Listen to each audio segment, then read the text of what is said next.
Les Jardins de l'Espoir, c'est une association humanitaire qui, depuis une vingtaine d'années, soutient le village de Fiéken à Madagascar et plus particulièrement l'école Les Zigotos. En 1999, Fiéken était un village de 150 habitants très pauvre, sans eau ni électricité. L'association a permis de donner du travail à la population locale en développant la fabrication d'artisanat traditionnel qui est revendu directement en France. Les bénéfices permettent de financer l'école et la cantine dans ce pays où 90% des enfants n'atteignent pas la fin du CM2. Aujourd'hui, l'école des Zigotos est l'élément moteur du village. 148 élèves y sont scolarisés de la maternelle au CM2 et 12 emplois ont été créés au sein même de l'école. Ce sont donc 160 personnes qui, chaque jour d'école, profitent d'un repas équilibré. Mais pour 2019, les Jardins de l'Espoir accompagnent un nouveau projet. La construction d'une cantine plus grande, plus fonctionnelle. Une nouvelle cantine? Mais pourquoi?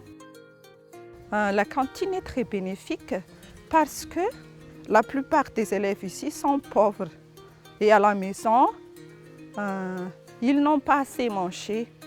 À la maison, on mange seulement haricots seuls, matin et midi.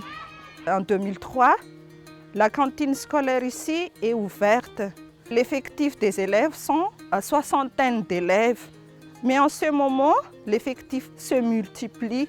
Alors ça demande de faire les services en 2 fois. Ça bouscule notre temps, puisque au lieu d'entrer à 13h30, nous devons entrer à 14h.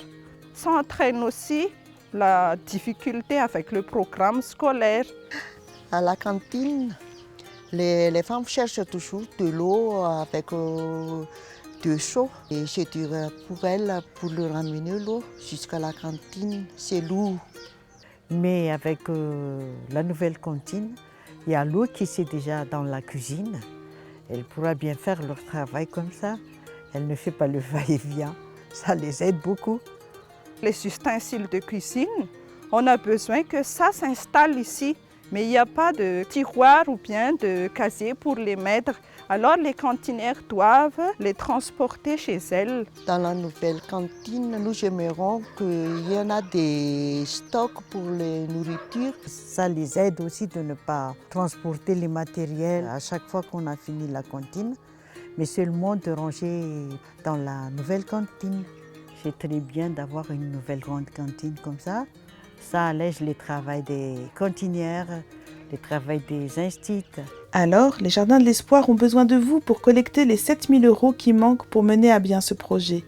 Si chacun donne même une petite somme, à nous tous, c'est sûr, nous pouvons y arriver.